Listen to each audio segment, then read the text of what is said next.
16 تاریخ کو میلہ ہے اور آخری دن ہے، اور وہاں کے وہ جس گاؤں میں میلہ ہو رہا ہے حسوٹ میں، وہاں کے سرپنچ کا میرے اوپر فون آیا کہ یہ کون مولانا ہے جو قیامت کی نشانیاں بولتے ہیں.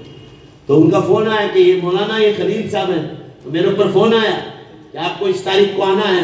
تو میں گیا اور پھر میں نے اللہ کی ذات کون ہے، ایشور اور اللہ کون ہے، خدا ایک ہی ہے. میں نے کہا کہ دیکھو آپ تمام ہندو ہیں، میں مسلمان ہوں، یہ سراج بھائی مسلمان، ہم صرف 2 مسلمان ہیں یہاں، اور آپ سب جو ہے غیر مسلم ہیں.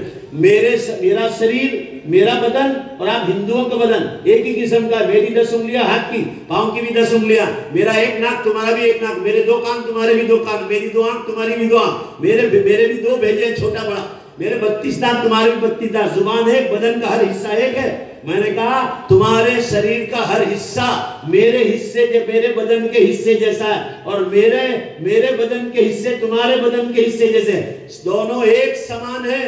اس سے معلوم ہوا کہ ہم سب کا مالک، بھائی بولو بے شک، سب مل کر بولو بے شک، ایک ہی اللہ ہے، ایشور ہے، جس کا دوسرا کوئی خدا نہیں.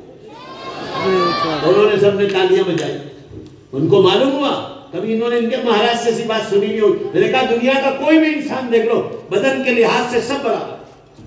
معلوم ہوا سب کا خدا ایک ہے. میں نے کہا جب خدا ایشور اللہ ایک ہے تو پھر یہ الگ الگ دھرم لے کر کیوں بیٹھے؟ ہمیں دنیا سارے دھرم کو سامنے رکھ کر دیکھنا ہوگا کہ کون سا دھرم آخری زمانے میں ہے اور کون سے پیغمبر کو بھیجا گیا تھا اور اس پر کون سی کتاب اتاری گئی تھی. پھر قرآن کی تفصیلات بتلائی، پھر قیامت کی نشانیوں کے لیے بلایا تھا. تو انہوں نے بتایا. میں جب جا رہا تھا میرا بیان کر کے، ان کے مہاراج کے بیان باقی تھے، سارے ہندو کھڑے ہو گئے ایسے ہاتھ جو کہنے لگے کہ آپ کے نبی صاحب نے جو نشانیاں بتلائی ہم سب کام کر کے قبول کر.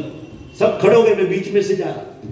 یعنی لوگ احساس کر رہے ہیں کہ دھرتی کم ہو رہے ہیں، ٹائم میں سے برکت اٹھا دی گئی. آپ صلی اللہ علیہ وسلم نے ارشاد فرمایا بے موسم بارشیں شروع ہو جائے، بے موسم بارش شروع ہو جائے. ابھی آپ کی بات کر رہا ہوں، سردی میں بلساڑ میں ہوئی، احمد آباد میں ہوئی، ہمارے بھروچ میں چھینٹے پڑے، اور ہریانہ میں بارش تو بے حساب ہوئی. اس کے بعد بڑے بڑے برف کے گولے گرے. بمبئی میں گری ابھی یہ 1 مہینے پہلے کی بات، بغیر موسم کے بارش.